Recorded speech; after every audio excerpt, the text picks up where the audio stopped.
Hay dos postulados muy comunes en las redes, usados por aquellos que están en contra de los diezmos. Ellos dicen, los diezmos eran alimento y no dinero.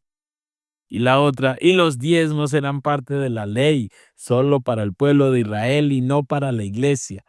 Permítame, con la ayuda de la Biblia, explicar cómo eran realmente las finanzas del pueblo hebreo hacia los levitas. Pregunto, ¿era solo alimento lo que el pueblo daba? ¿Y era únicamente un diezmo?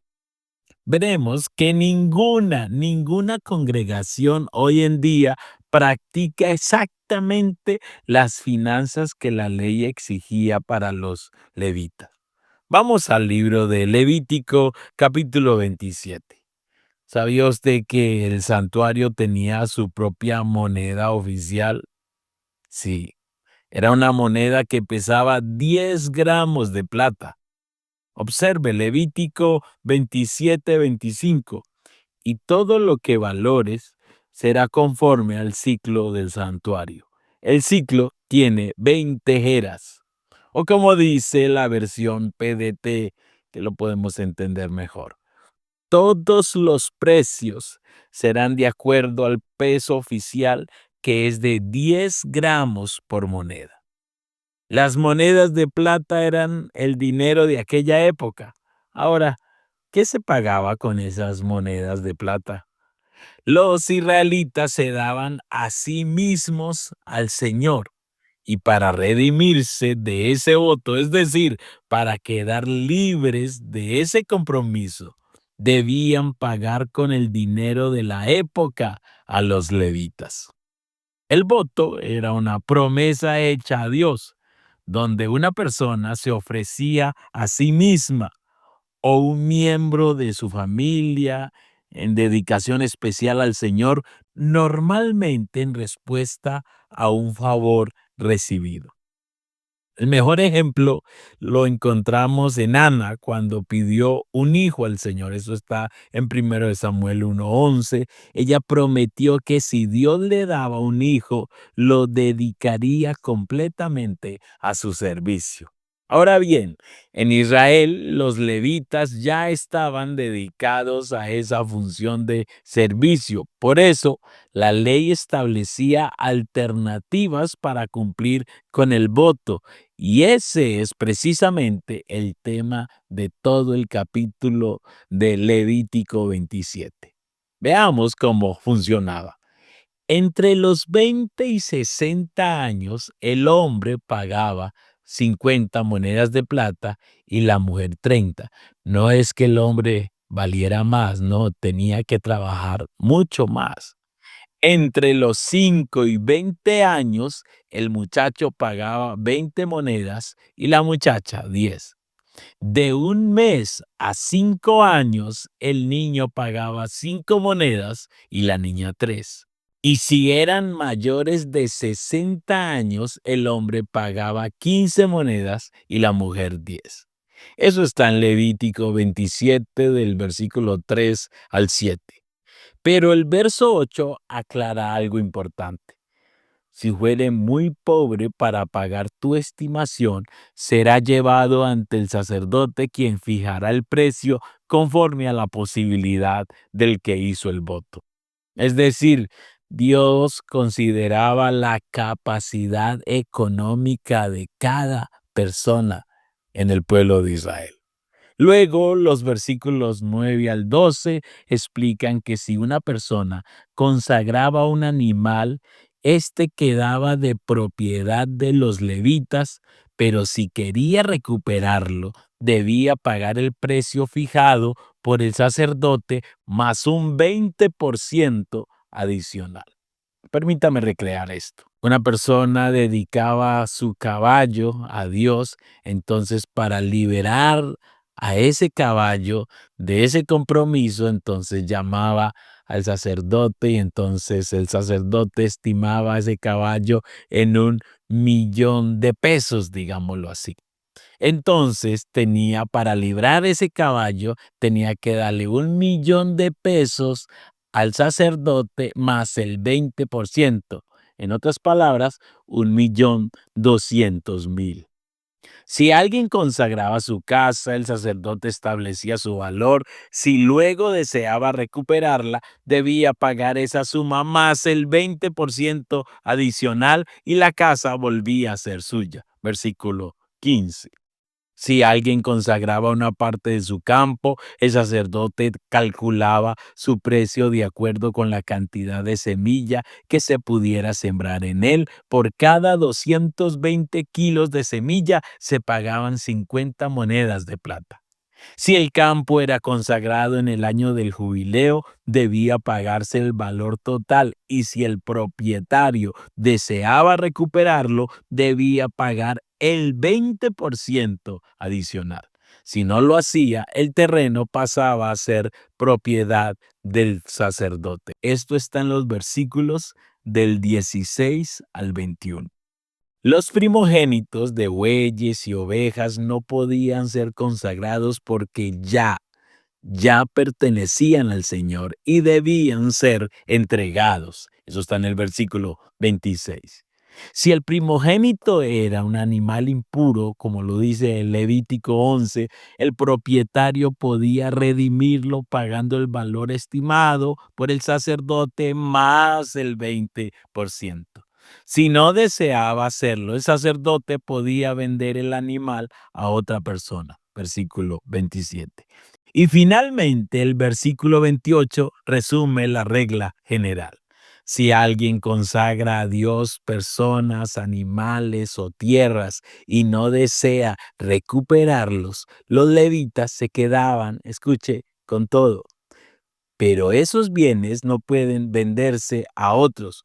Solo sus dueños originales pueden redimirlos pagando la cantidad establecida.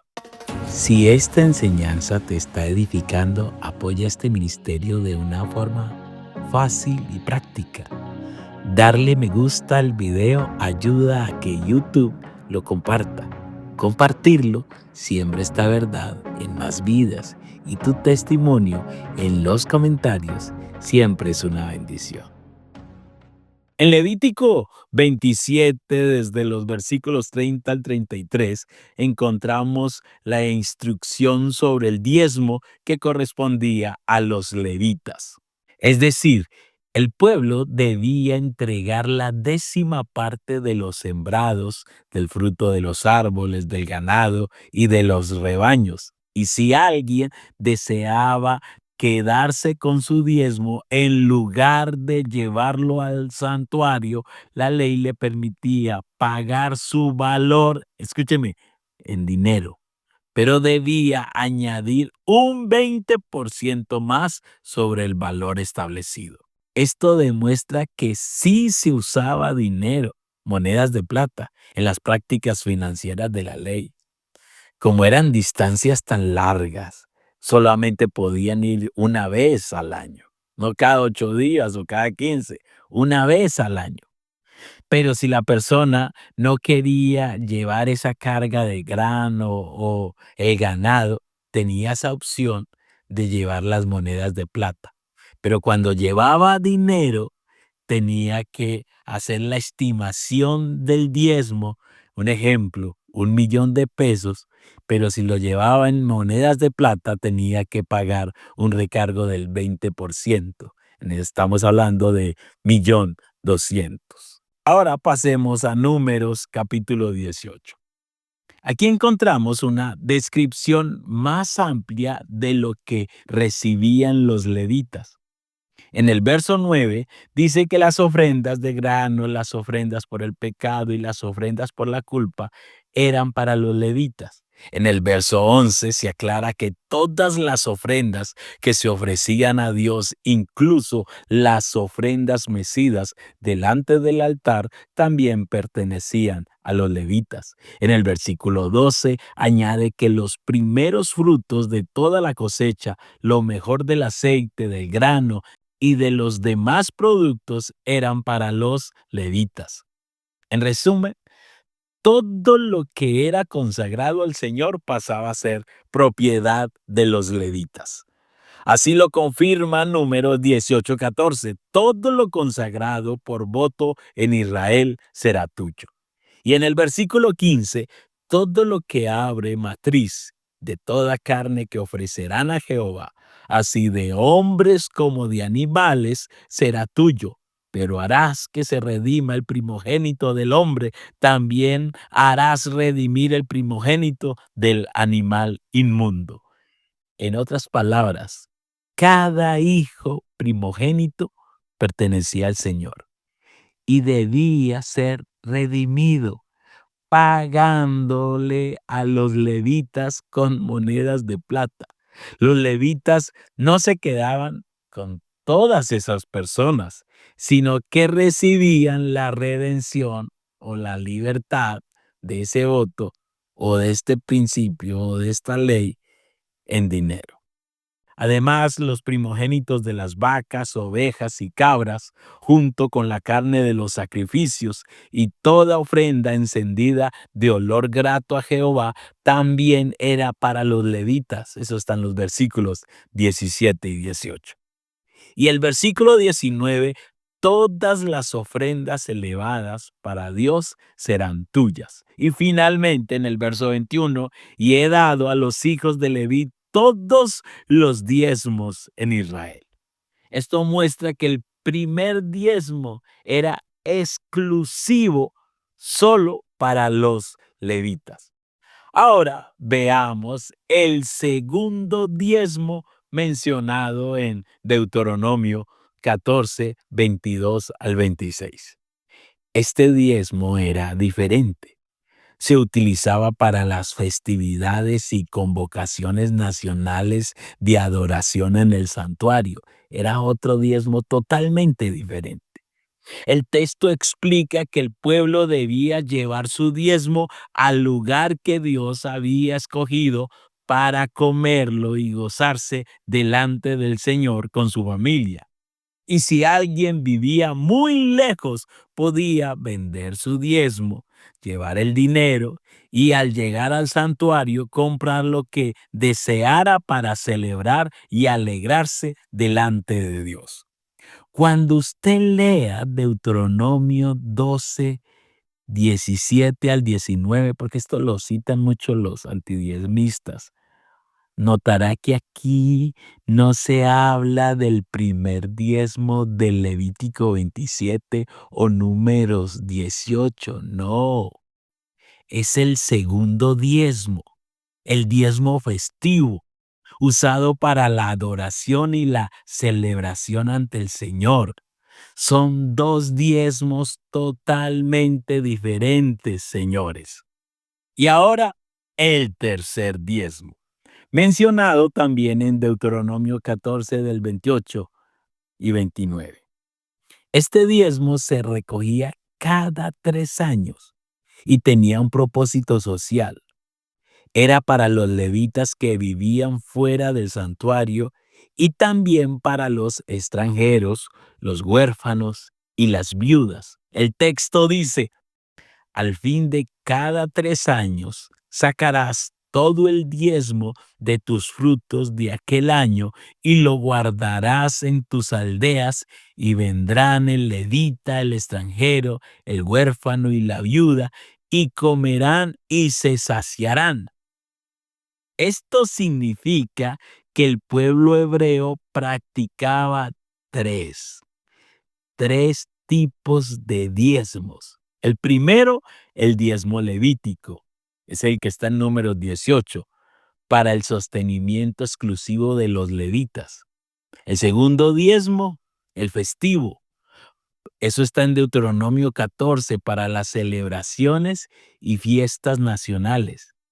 Y el diezmo trienal para los levitas que vivían en las ciudades y para ayudar a los necesitados, o sea, el diezmo para los desprotegidos. Eso está en Deuteronomio 14, 28 y 29 y Deuteronomio 26, 12. Por lo tanto, en 2 años consecutivos, el pueblo de Israel diezmaba el 20%, un diezmo para los levitas y otro para las fiestas nacionales. Y en el tercer año diezmaban el 30%. El diezmo de los levitas, el de las festividades nacionales y el de la ayuda social para los desprotegidos. Es decir, un diezmo no anulaba a los otros. Cada uno tenía su propósito y todos debían cumplirse. Por eso, Deuteronomio 26:12 lo llama el año del diezmo, porque era el año que se daban los tres diezmos juntos, los tres. Así que cuando algunos dicen que dar a un necesitado y mi diezmo se lo doy en una remesa a un necesitado, ya está cumpliendo con el diezmo. No están siguiendo el modelo de esos pasajes bíblicos. El pueblo de Israel practicaba los tres diezmos, cada uno con un propósito distinto y establecido por Dios. Ahora, esta pregunta. ¿Qué significa dar diezmos y primicias? Cuando usted trae sus diezmos, está haciendo una declaración de fe. Está diciendo, Dios ha cumplido lo que prometió. Él ha sido fiel y ha hecho conforme a su palabra. Deuteronomio 26 desde el verso 5, entonces hablarás y dirás delante de Jehová tu Dios, un arameo a punto de perecer fue mi padre, el cual descendió a Egipto y habitó allí con pocos hombres y allí creció y llegó a ser una nación grande, fuerte y numerosa. Pero los egipcios nos maltrataron y nos afligieron y pusieron sobre nosotros dura servidumbre. Y clamamos a Jehová, el Dios de nuestros padres, y Jehová oyó nuestra voz, vio nuestra aflicción, nuestro trabajo y nuestra opresión. Y Jehová nos sacó de Egipto con mano fuerte, con brazo extendido, con grande espanto, con señales y milagros. Y nos trajo a esta tierra, tierra que fluye leche y miel. Y ahora he aquí he traído las primicias del fruto de la tierra que me diste, oh Jehová, y las dejarás delante de Jehová tu Dios, y adorarás delante de Jehová tu Dios, y te alegrarás en todo el bien que Jehová tu Dios te haya dado a ti y a tu casa. Eso está en Deuteronomio 26, desde el versículo 5 al 11. Los diezmos y las primicias son una expresión de reconocimiento y adoración. Siempre ha sido así. Son una forma de recordar lo que Dios ha hecho por nosotros. Usted y yo también estábamos a punto de perecer. El mundo nos maltrató, nos afligió y fuimos esclavos del pecado. Pero clamamos al Señor y Él oyó nuestra voz, vio nuestra aflicción, nuestro dolor y nos sacó con mano poderosa. Así como sacó a Israel de Egipto, a nosotros nos sacó del poder de las tinieblas y nos trasladó al reino de su amado Hijo, en quien tenemos redención por su sangre y el perdón de pecados. Nos libertó de la esclavitud, aleluya, y nos trajo al reino de Jesucristo. Estamos en los lugares celestiales donde ahora disfrutamos de su amor, de las riquezas, de todas las riquezas de su gracia. Cuando usted entiende de dónde lo sacó Dios, dónde lo tiene hoy y cómo ha cumplido sus promesas, entonces dar diezmos y primicias deja de ser una carga y se convierte en una respuesta de gratitud y adoración. Así lo entendía el pueblo de Israel. En el versículo 10 dice, y ahora he aquí he traído las primicias del fruto de la tierra que me diste, oh Jehová. Pero luego algo impresionante ocurrió. Leamos segundo de Crónicas 31:6. También los hijos de Israel y de Judá que habitaban en las ciudades de Judá dieron del mismo modo los diezmos de las vacas y de las ovejas, y trajeron los diezmos de lo santificado de las cosas que habían prometido a Jehová su Dios, y lo depositaron en montones. Note esta expresión, los diezmos de lo santificado.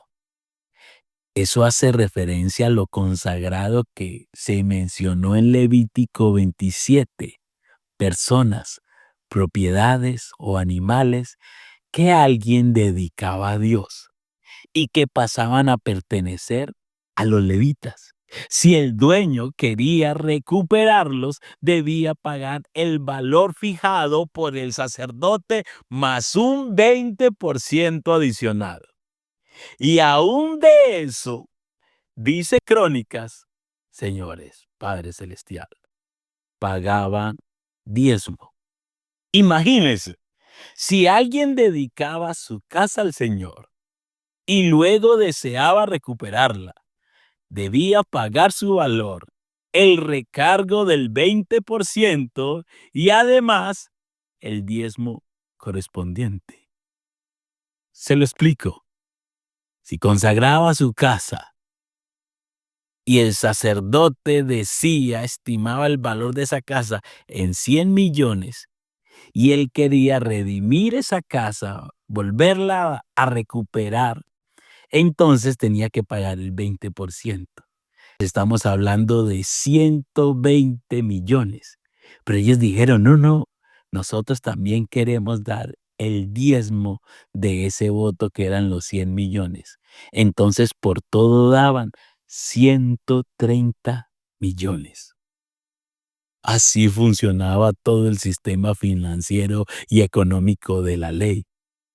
Y ya lo leímos en Levítico 27, Deuteronomio 14 y Números 18. Bajo la ley, el pueblo daba dinero por todo, por cada persona, hombre, mujer, niño, anciano, por sus casas, sus tierras, sus animales, por cada primogénito humano o animal impuro. Había diezmo para los levitas, diezmo de lo consagrado, diezmo para las fiestas nacionales, diezmo cada 3 años para los necesitados, levitas, extranjeros, huérfanos y viudas. Además estaban las ofrendas para Dios, las ofrendas mecidas, la carne de los sacrificios, los artículos consagrados y las primicias. Y todo esto, absolutamente todo, terminaba en manos de los levitas. Por eso decimos, señores, ninguna iglesia hoy aplica las finanzas de la ley, ni los diezmos como se hacían bajo la ley, ninguna iglesia. Sabe, en realidad la iglesia practica el principio del diezmo de Génesis, el que Abraham dio a Melquisedec, mucho antes que existiera la ley, porque los diezmos de la ley, no, ya lo vimos, no era el 10%, sino entre el 20 y el 30%. Además de las numerosas ofrendas y votos. Y todo eso era exclusivamente para el sostenimiento de los levitas.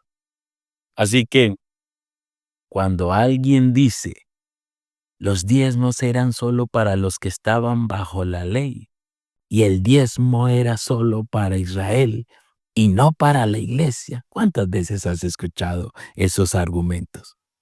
El verdadero estudioso de la palabra no se ofende, sonríe, porque sabe que quien dice eso no ha entendido es nada lo que realmente eran los diezmos y la mayordomía en la ley. Y sin saberlo, en vez de atacarnos o derribarnos, termina dándonos la razón. Pero surge una pregunta muy importante. ¿Fue esto una idea arbitraria de Moisés o de los levitas? No. Levítico 27:34 lo deja muy claro. Estos son los mandamientos que ordenó Dios a Moisés para los hijos de Israel en el monte de Sinaí. Dios mismo lo ordenó, así fue Dios, y tenía un propósito divino. Este capítulo subraya un principio que se repite en todo el libro de Levítico. El hombre y todas sus posesiones pertenecen a Dios. Nada es nuestro. Todo lo que somos y tenemos le pertenecen al Señor. Somos siervos de Dios, apartados para Él. Y esas leyes que Dios estableció no eran simples reglas religiosas, eran lecciones para aprender a ser santos, a vivir separados para Dios y a reconocer, señores, su soberanía. ¿Por qué lo hacían? Lo hacían por gratitud, lo hacían por las bendiciones recibidas y también lo hacían para ser librados de males futuros. Y si usted lee el capítulo anterior, Levítico 26, verá que allí Dios establece las consecuencias de todo lo que Él manda, de obedecer o no obedecer sus mandamientos. Escuche lo que dice la palabra en Levítico 26:5 en esta versión TLA. Será tan grande su cosecha que no sabrán qué hacer con ella. Comerán hasta quedar satisfechos y vivirán tranquilos.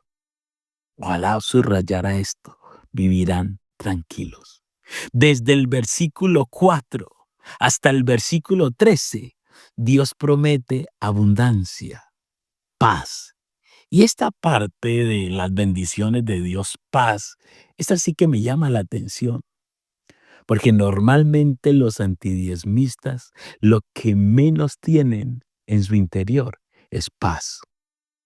Mantienen amargados, emanan veneno en contra de los hermanos que viven este principio de los diezmos.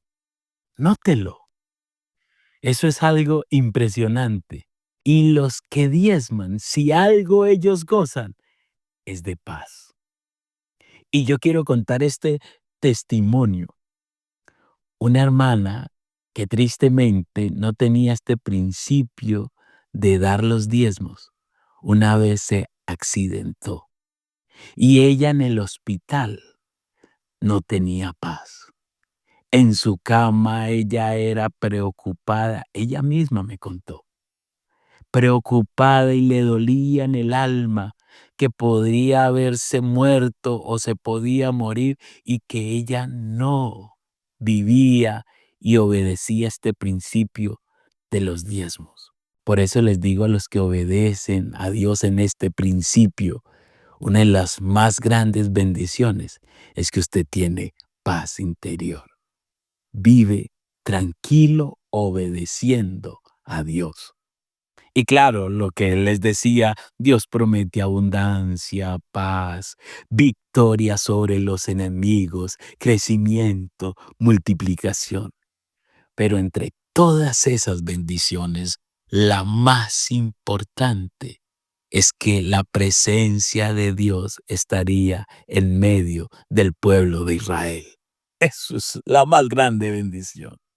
Qué promesa tan maravillosa. Pero ese capítulo también advierte que si desobedecen, vendrán consecuencias terribles. Eso está en Levítico 26:16, versión NTV. Yo los castigaré.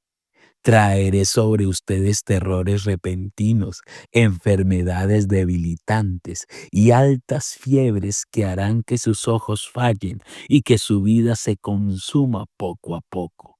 Sembrarán sus cosechas en vano porque sus enemigos se las comerán. Santo Dios. Le cuento un testimonio, otro. Un anciano recibió la indemnización de su pensión, 80 millones. Y claro, él era enemigo del diezmo y dijo, jamás voy a dar ese dinero voluntariamente. Y nunca participaba de este principio. Él decidió más bien dar un teclado, una batería para la iglesia. Y se compró un vehículo y fue a la escuela de automovilismo a aprender a conducir. Y cuando le iban a dar la licencia, le dijeron, mire, usted tiene varios comparendos que tiene que pagar si quiere que le demos la licencia. ¿Y sabe cuánto era? 8 millones de pesos. Infinidad de testimonios de verdaderamente hijos de Dios que se rehúsan a adorar a Dios de esta manera. Sus enemigos, su familia, sus hijos. Lo que usted retiene y se niega a dar para adorar a Dios, otros se lo llevarán. Y los versos del 18 al 39 describen más juicios: sequía, hambre, pestilencia, animales salvajes, dispersión. Todo su esfuerzo sería en vano si se apartaban del Señor.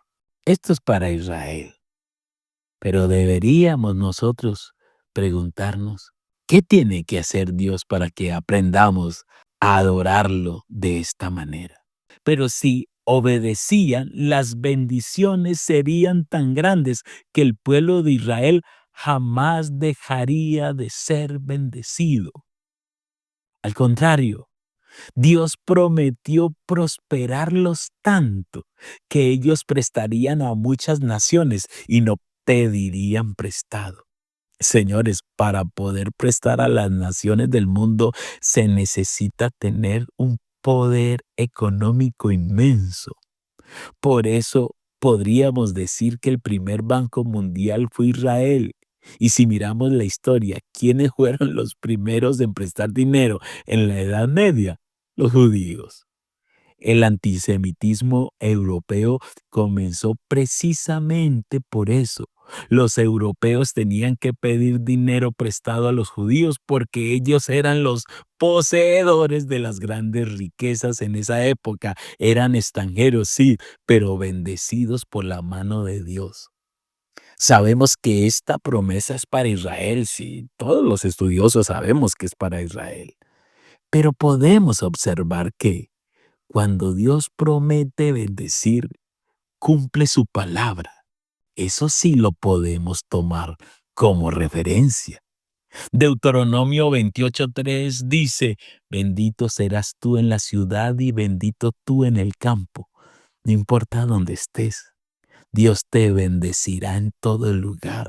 El versículo 6 añade, bendito serás en tu entrar y bendito en tu salir. Qué palabra tan hermosa. Porque si hay algo que causa ansiedad en el corazón humano es llegar a un lugar nuevo o salir de uno. Siempre hay incertidumbre, pero Dios dice, si vienes serás bendito y si te vas también serás bendito. Y finalmente Deuteronomio 28:2 resume la clave de todo. Si obedeces lo que Dios te manda, las bendiciones vendrán sobre ti y las bendiciones te alcanzarán. Observe eso.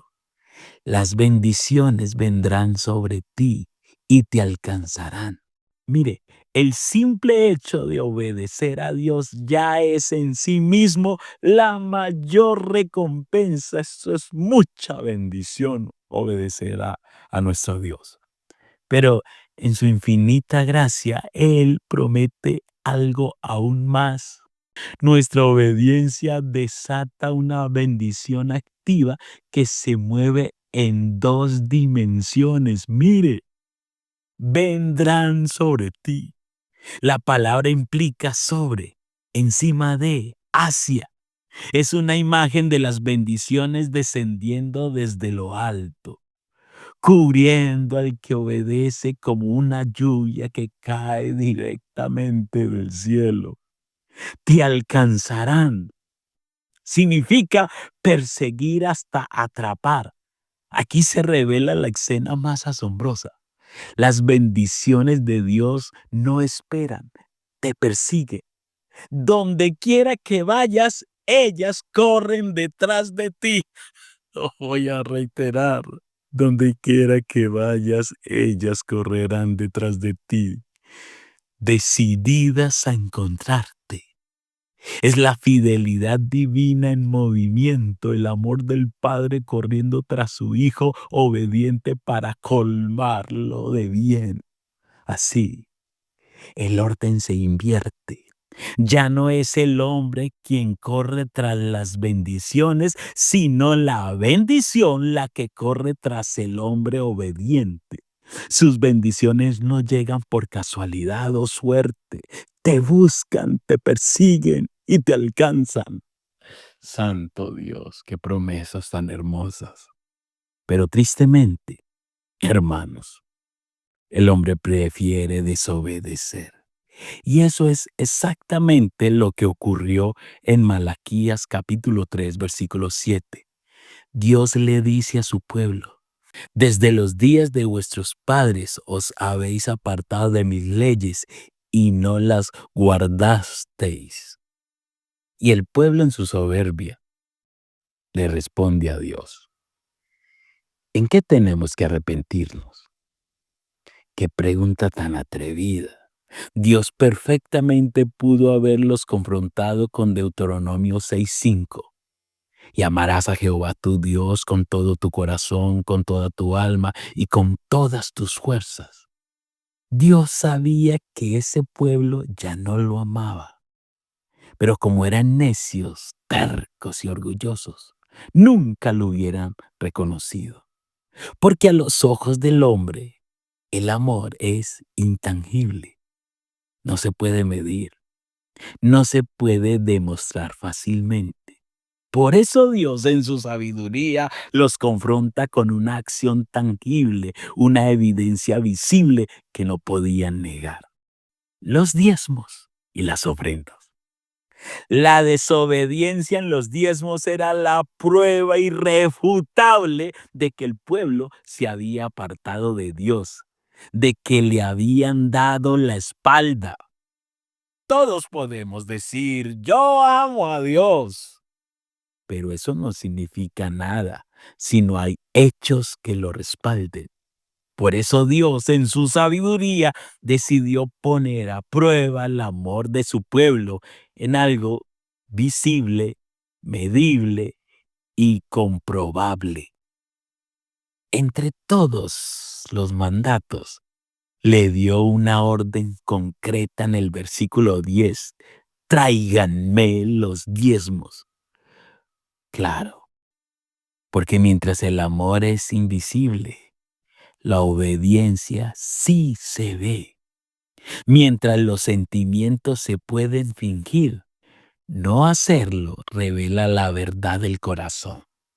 Dios sabía que el dinero toca lo más profundo del alma humana. Así que Dios, en su justicia perfecta, no los confronta con palabras sobre el amor, sino con una evidencia visible que no podían, señores, negar: los diezmos y las ofrendas. Era como si Dios dijera: si de verdad me aman, muéstrenlo, no con solo palabras, sino con hechos. Y mire qué interesante: a un Dios que conoce el corazón, usó los diezmos como evidencia visible de la desobediencia.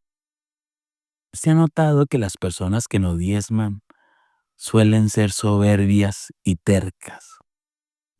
Personas que dicen: yo estoy bien, no tengo nada de qué arrepentirme. Entonces, es una pregunta, solo es pregunta. ¿Podría yo encomendar un liderazgo en la iglesia a alguien que no diezma y se siente bien así? Si Dios usó los diezmos para medir la fidelidad, no puede el pastor usar ese mismo principio bíblico. Porque ya de entrada, es que ya es de entrada, esa persona está mostrando que le da la espalda a Dios. No estoy diciendo, escúcheme, no estoy diciendo que un pastor vaya a preguntarle a un líder si diezma. Por supuesto que no, no y otra vez no. Lo que estoy diciendo es que si un líder declara abiertamente que es enemigo de los diezmos e influencia a otros, envenena a otros, escuche, ¿podré confiarle un liderazgo a ese tipo de servidor? Cuando Pablo dice en Primera de Corintios 4:2 que cada uno sea hallado fiel, se refiere a la fidelidad en todas las áreas de su vida. Y si llegamos a ese tema de la mayordomía, debemos preguntarnos, ¿hay fidelidad allí? La hay. ¿Podrá un líder con esa actitud ser considerado fiel? Volvamos a Malaquías, pero el profeta no solo confronta a los desobedientes, también confronta a los que diezman, a los que obedecen y lo hacen quejándose. Malaquías 3:13. Vuestras palabras contra mí han sido violentas, dice Jehová. Y el pueblo responde, ¿qué hemos hablado contra ti? Y Dios les contesta en el versículo 14, habéis dicho, por demás es servir a Dios. ¿Qué aprovecha que guardemos su ley y que andemos afligidos en su presencia? Palabras violentas contra Dios. ¿Sabe cuáles son? Las que dicen no vale la pena obedecer. No vale la pena servir. Estoy triste, estoy afligido. Pero, ¿por qué estaban tristes? Si Dios mismo había prometido en el versículo 10, esto es para estar feliz con estas promesas. Traed todos los diezmos al alfolí y hay alimento en mi casa y probadme ahora en esto, dice Jehová de los ejércitos, si no os abriré las ventanas de los cielos y derramaré sobre vosotros bendición hasta que sobreabunde. Eso es para estar feliz. El problema era que ellos no veían todavía la abundancia. Mientras tanto, para acabar de completar, señores, en el versículo 15, los soberbios prosperaban. Y esa queja, hermano, sigue siendo la misma hoy. Yo diezmo y no prospero, pero aquel que nunca diezma, prospera cada vez más. ¿Cuántas veces has escuchado esto? Y comienzan las palabras violentas contra Dios. No vale la pena diezmar. No vale la pena obedecer. Y así, poco a poco, terminan como el pueblo de Israel, dejando de diezmar y mirando a los soberbios. Pero, ¿sabe por qué usted obedece a Dios? ¿Sabe por qué? Y entre esos mandamientos, diezma fielmente. Porque usted teme a Dios. Recuérdelo. Usted es un hijo de Dios que le teme. Malaquías 3:16. Entonces los que temían a Jehová hablaron cada uno a su compañero. El soberbio siempre intentará desanimar al que teme a Dios. Pero los que temen a Dios se fortalecen entre sí, se animan unos a otros y dicen, no te impacientes, no te alteres, guarda silencio, deleítate en Dios, confía en Él, espera en Él y Él hará. Eso es lo que dice el Salmo 37. Hermano, usted que obedece a Dios y está pasando por situaciones adversas, este Salmo 37 dice, confía en Él, espera en Él y Él hará. Que este salmo sea un bálsamo, un aliento para tu alma. Y mire lo que dice otra vez en Malaquías 3:16. Jehová escuchó y oyó. Y fue escrito el libro de memoria delante de él para los que temen a Jehová y piensan en su nombre. Gloria a Dios. Aleluya. Dios te escucha. Dios te presta atención. Y hay un libro de memoria delante de su trono donde están escritos los nombres de los que le temen y le obedecen. Allí está tu nombre. ¿Quieres saber qué significa esto? Que tú estás en las prioridades de Dios. Ese es el libro. Tú estás en las prioridades de Dios. Estás en su agenda. Tu nombre está presente en su presencia. Y luego en el verso 17 dice, y serán para mí especial tesoro, ha dicho Jehová de los ejércitos, en el día en que yo actúe, y los perdonaré como el hombre que perdona a su hijo que le sirve. Aleluya. Usted que le obedece en todo. Para ustedes esa promesa. El versículo 18 concluye, entonces discerniréis la diferencia entre el justo y el malo, entre el que le sirve a Dios y el que no le sirve. Qué bueno que recuerde y tenga muy presente este versículo. Tenga discernimiento. No mire a las personas por su riqueza o por su pobreza. Tenga discernimiento. Mire quién honra a Dios con su vida y con sus bienes. Mire quién es justo, quién sirve a Dios con todo lo que tiene. Tenga discernimiento. Proverbios 3:7 al 10 lo resume así. No seas sabio en tu propia opinión. Teme a Jehová y apártate del mal, porque será medicina tu cuerpo y refrigerio para tus huesos. Honra a Jehová con tus bienes y con las primicias de todos tus frutos, y serán llenos tus graneros con abundancia, y tus lagares rebosarán de mosto. Delante de ti hay dos caminos: ser sabio en tu propia opinión o temer a Dios. Decídete. ¿Cuál vas a hacer de las dos cosas? ¿Un sabio en su propia opinión o uno que le teme a Dios? La única manera de apartarse del mal, señores, es temiendo a Dios. Y el primer resultado de temer a Dios es experimentar medicina y refrigerio para tu cuerpo.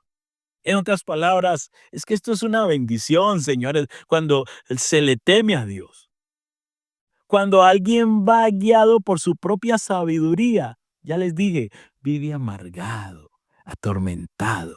Y cuando llegan estos temas como el de los diezmos, santo Dios, se irritan más, les produce gran malestar.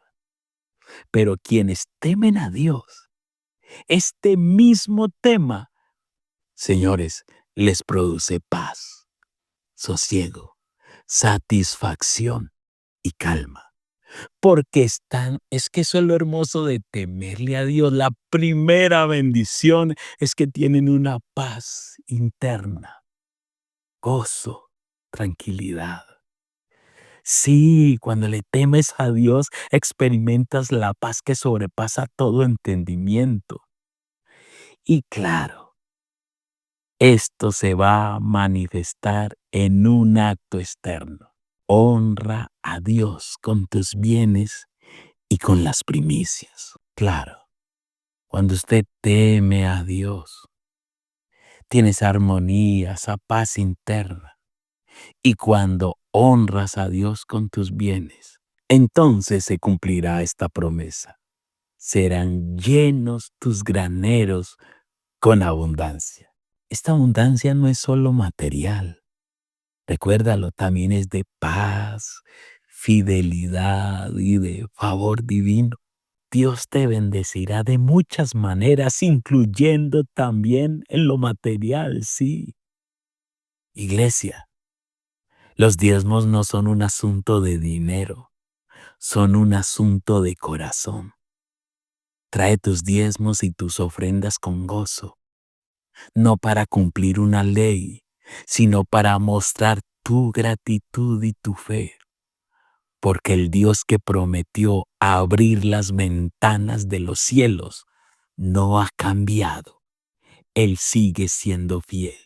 Y si tú le honras con tus bienes, Él te honrará con su bendición.